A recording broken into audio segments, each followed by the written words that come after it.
Joining us here at Post 9 is Puri. She is the head of liquid credit at HPS Investment Partners. Welcome back, Purnima. Good to see you. Thanks, Sarah.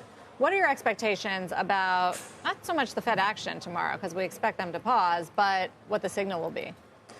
I think the Fed's been pretty clear. They're going to watch all the data, and they keep saying we're going to watch all the data. I think what's been interesting is that the Fed's been very restrictive, and the economy is still hung in there pretty well.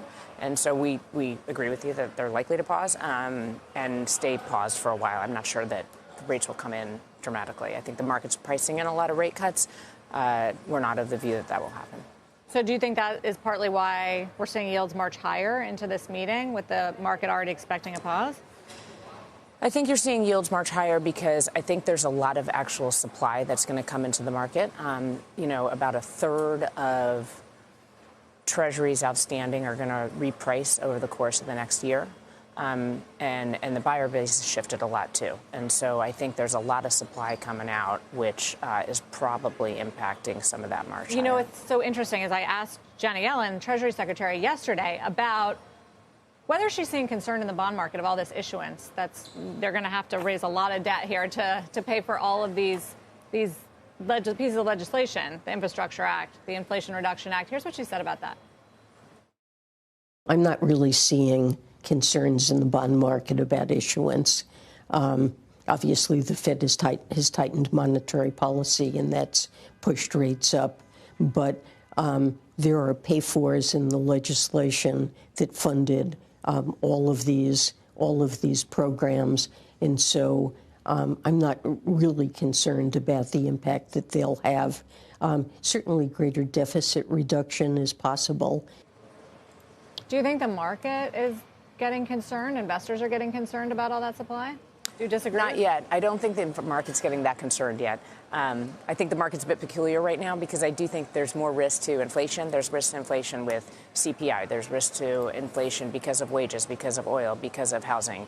I think there's risk on the technical side because of repricings.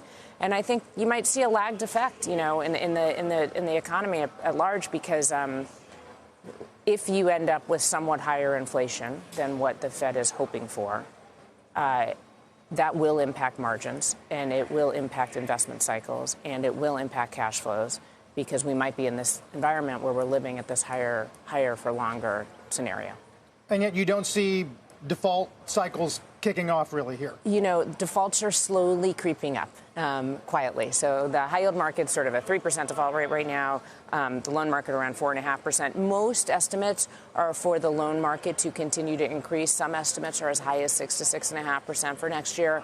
I think that this is so contingent on where we see inflation settling out. There's been a lot of reports that, at a 3% number, we can live with this. At a 4% number, defaults will increase to 10%. At a 5% number, if you go sort of out a little bit, people are really, really concerned. You could get to 15% high yield defaults then.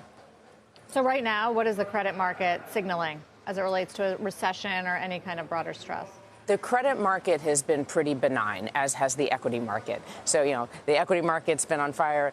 The high yield market's been on fire. The loan market's been on fire. So there's been a lot of optimism, I think, that's been priced in. I think a lot of that optimism is related to there's been an improvement in CPI. Fed funds are settling where they are. There hasn't been, or I should say, normalization credit stress post the regional banking crisis. And there's been really strong technicals. And I think if you flip the page, we will likely see over the next, several months exactly the opposite of those things, which is, are we worried about inflation being higher than people expect? The technical picture could be uglier. We said a third of the Treasury bond market is repricing. 40% of high yield and investment grade is repricing over the next several years. So I think you're going to see that happening. So that's sort of the inverse on the technicals.